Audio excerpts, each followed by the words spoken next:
One of the first video games of 1994 for the Super NES, Mega Man X was long awaited for Mega Man fans who experienced his 6 NES adventures. The famous villain of the NES games was Dr. Wily, but Mega Man X is the first Mega Man game in which he does not make an appearance. The new boss is Sigma, and like Dr. Wily, he has assembled a team of 8 robots varying in abilities and habitats. These 8 talented robots must be defeated before you can find Sigma's fortress and end his plan of world domination and destruction. The character you play is not the same Mega Man that appeared in the NES games. Mega Man X, or X for short, is a descendant of the original Blue Bomber. X has a powerful Mega Buster at his disposal, but his power can increase with special power-ups left by Dr. Light in various places. While Rush was the usual companion in the previous Mega Man games, the Wonder Robot Zero has taken his place in this Super NES sequel. At the beginning of the game, Zero is more powerful than you, but later in the game he will die and leave you his powers. The first level takes place in the city streets as Sigma's small robots are destroying the roads and trying to hinder your progress. The big boss at the end is a purple robot. You'll be too weak to defeat him, but Zero will give you a hand. Next, you'll be able to choose between 8 starting stages. To make the game easier, however, your best bet is to clear each stage in order. The first level you should choose is Chill Penguin. The icy realm of Chill Penguin is home to rabbit robots. These cute but harmful electronic creatures should give you no trouble. A few pellet shots should do the trick. About halfway through the stage is a pre-recorded message from Dr. Light. The capsule he left contains an acceleration boost, press A, that adapts to your leg machinery. The boss is Chill Penguin.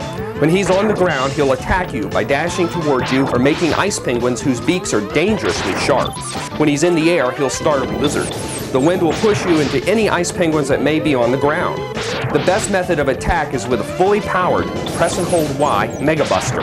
While Chill Penguin is hanging from the ceiling, cling to the wall and jump and shoot him. A full Mega Buster shot from the ground should go right through the ice penguins and give the boss a very harmful hit.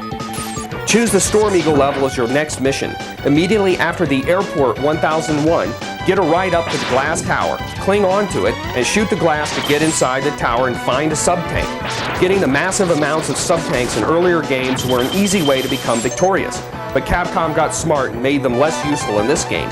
Only 4 sub-tanks can be found in the entire game, but they can be refilled continuously. You can use a sub-tank even if it isn't full, but you won't receive as much energy as you would upon using a full tank.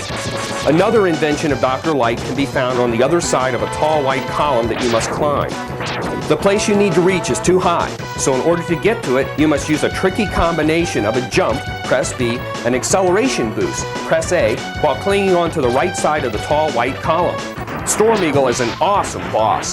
He will constantly dive at you from the air, so carefully jump each time.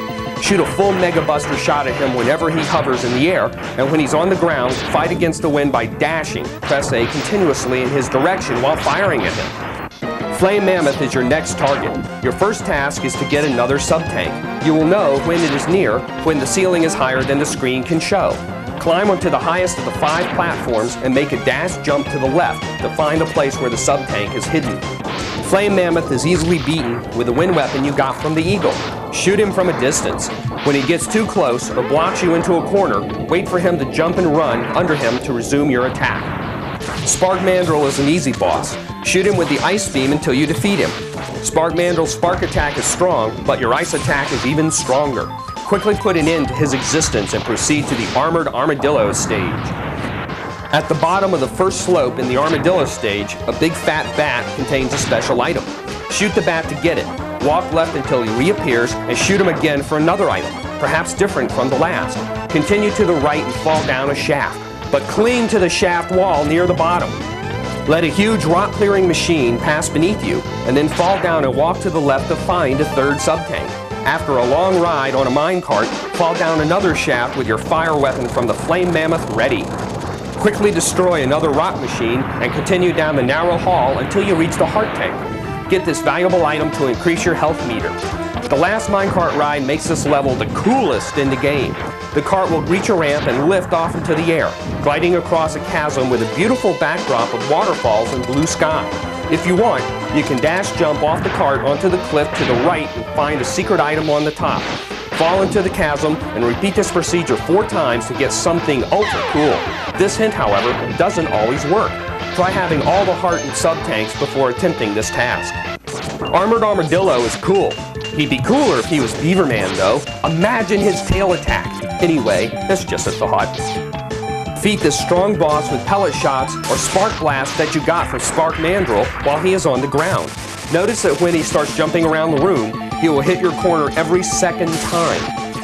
After defeating a whale ship in the Launch Octopus level, the ship will plummet to low depths.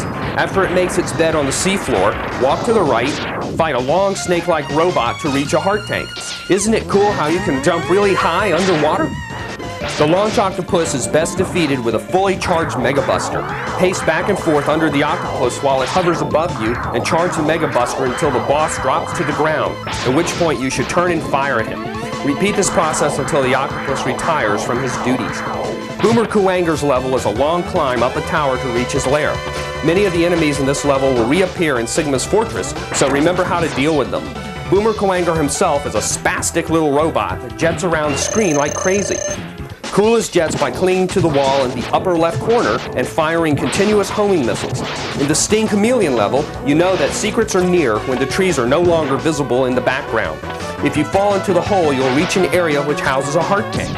If you dash jump to the cliff and climb to the top, you'll reach a mini-boss whose demise will result in another Dr. Light invention. Sting Chameleon's tongue is instant death, so stay far away from this boss as you shoot repeated cutting boomerangs which you got from the last boss. Once you defeat him, Zero will arrive and tell you he has found Sigma's fortress. The challenge rises from here.